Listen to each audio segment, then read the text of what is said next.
Hello, aviation operations students. This is the second mini lecture for week 13 on facilities. In the first mini lecture, we looked at the national system and the greater Bozeman area system, and now we're going to take a look at the local level, including the things you need to think about for your businesses. So let's go ahead and start the presentation. So again, physical facilities, FBOs, video 2. We're coming back to noise again because noise is part of the planning process. It's something that you have to think about. We've discussed it before, and I'm providing a few more details here. Now we are looking at source control, quieter aircraft technology, and we are moving forward with that, but it's outside the control of the FBOs. It's something for you to think about in your business, though, how you can, whether it's by changing altitudes, working with the airport, making upgrades to your aircraft, how can you minimize that impact of noise? As you've seen from the local board meetings, that is an impact. And so some of the restrictions changed in 2000. Stage 3 aircraft may be new, re-engined, or hush-kitted.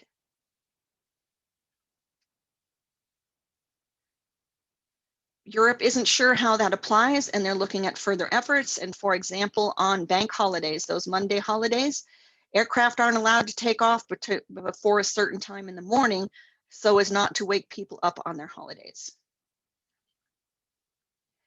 And there was a thought, again, that a stage 4, even quieter aircraft was not possible. But as we've seen with the rapid changes in technology, these are things that we may see.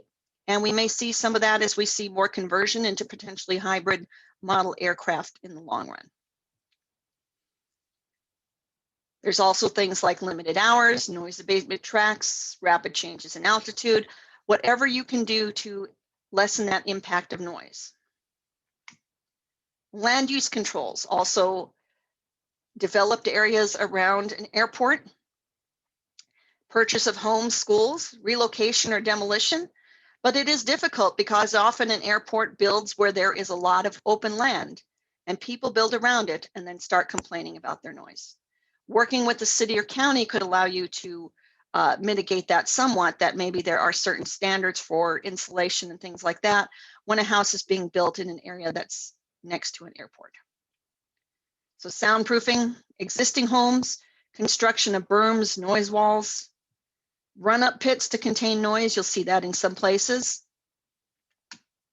The Minneapolis-St. Paul Airport refitted 5,600 homes and 11 schools at a cost of $130 million in the 1990s, and putting an aviation easement in the title of a house so that the owner or its successors forego their right to complain about noise in exchange for a fee.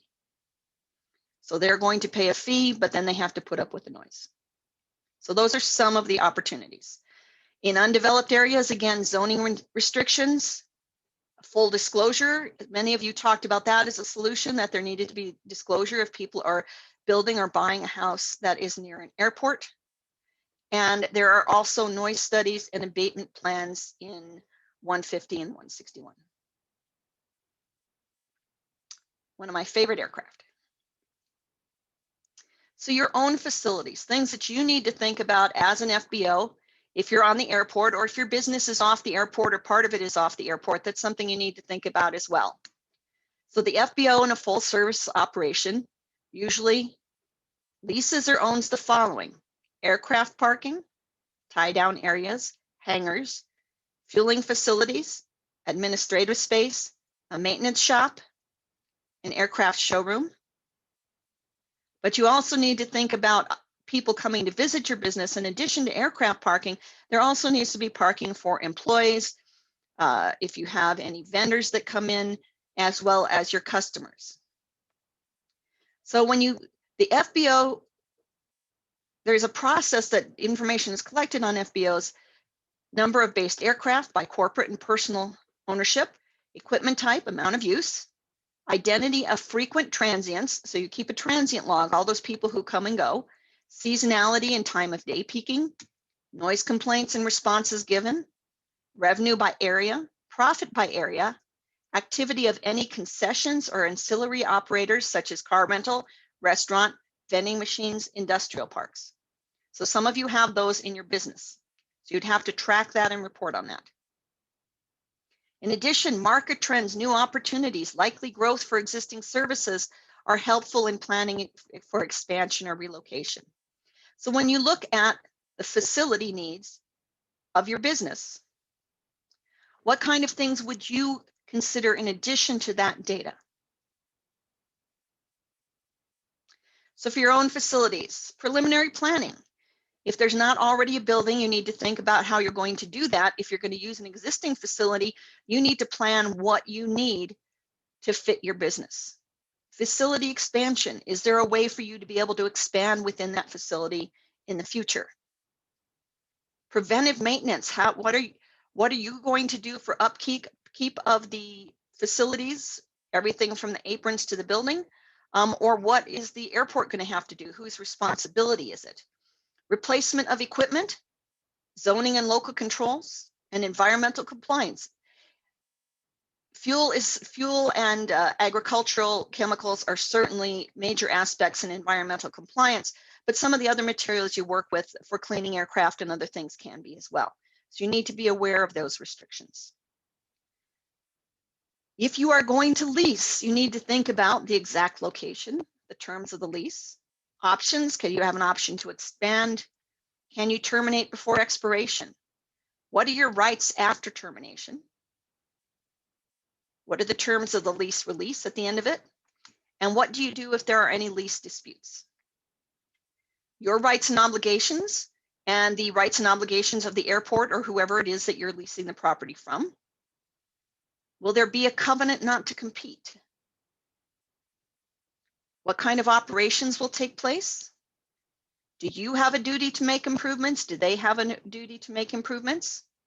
Right of prior approval. If you were going to, say, repaint it or add a bathroom, and you would do it on your own dollar, do you need to get approval from the person you're leasing from?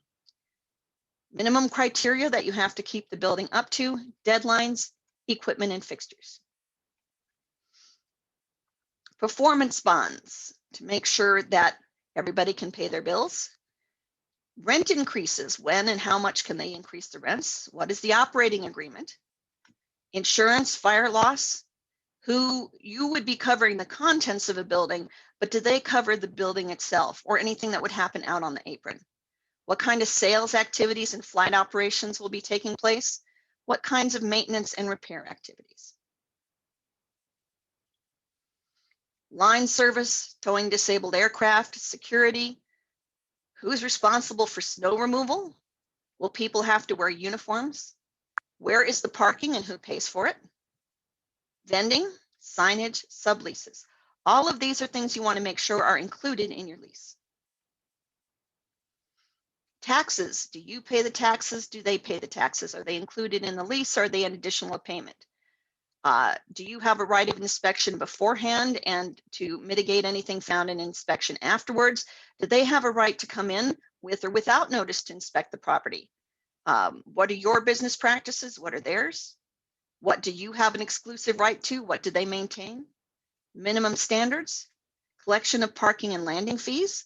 Is that going to revert to them? Are they going to collect it? And is that money reverting to them? Lease payments, real estate rent per square foot, because that's information you use to compare facilities, and percentage of gross leases. So what this can do is if business is good, it provides a minimum. It helps if sales go down, but if business is really good, then that's going to impact you a little bit more. So what we're saying here is you're leasing to them based on a percentage of your gross revenue, not your net revenue, your gross revenue. And so you need to keep that in mind also. How are your expenses going to impact that? But in some cases, that works out. Are you going to do aircraft sales, fuel sales? Will you be competing with other FBOs, which might also be their client? Are you going to be doing any through the fence operations, that is working with places just off the airport?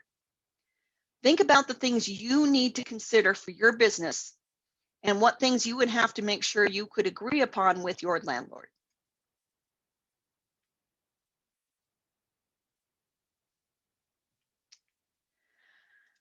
So when we look at the general aviation physical system, there are threats. Part of it is simply the lack of appreciation of the general aviation role, not understanding that it's everyone from somebody who flies one weekend a month to people who fly every day, to charter aircraft and everything else, pretty much everything other than airline operations. What kind of airspace restrictions are there, and do they impact access to the airport? Noise, airport closures. The disappearance of private airports and backcountry strips or access to them. Existing airports not expanding. Lack of suitable land controls. Bird strike is an issue, especially at airports that are more rural. Revenue diversion, that is, those tax monies that come in don't make it to the airport and aren't spent on the airport. They're spent on things maybe that are airport bills, but are not things that that keep the physical system up to date and improve it as needed.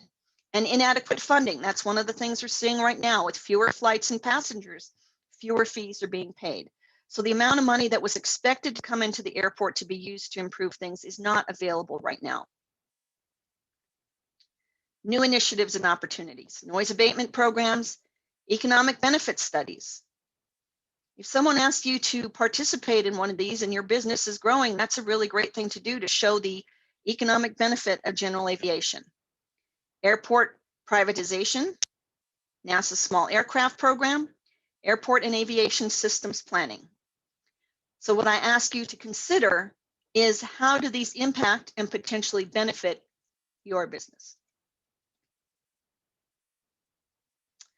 So your second homework for this week, again, a reminder, do not wait to the last minute to work on your TechSmith video. It's expected to be very brief. It's simply what your career area is and why you chose that. Your second one is your facilities plan, and this is the facilities plan for your business. It can be done as a team. Again, make sure that you put the business name and the name of all the team members on the document if only one person is uploading it, and make sure it is, because there have been a couple people who've gotten late marks because they thought one team member was going to upload it and that person thought somebody else was. So make sure it gets uploaded. And don't forget parking. That is the section that most often gets left out of the facilities plan. And that is due by next Tuesday, because I know that will take a little coordination to put together. Again, this is the end of physical facilities for aviation. There will be at least one and maybe two career videos posted by Thursday. So make sure you look out for those. And if you have any questions on anything, be sure to let me know. And if you see any errors in your grade, be sure to reach out to me. When I was typing them in, I mistyped a couple and people caught that. And so their grade has been corrected online. Thank you very much. And as I said, a few more items will be posted towards the end of this week, but most of the content for this week has already been posted, including all the homework. Do not forget the career videos, though. I could tell from the responses on the quiz that not all of you have been listening, or at least remembering what was in the career videos. Remember, everything in your books, in your homework and your research that you do for your homework, and everything that is posted on D2L can be subject to a test question. Thank you very much and have a good day.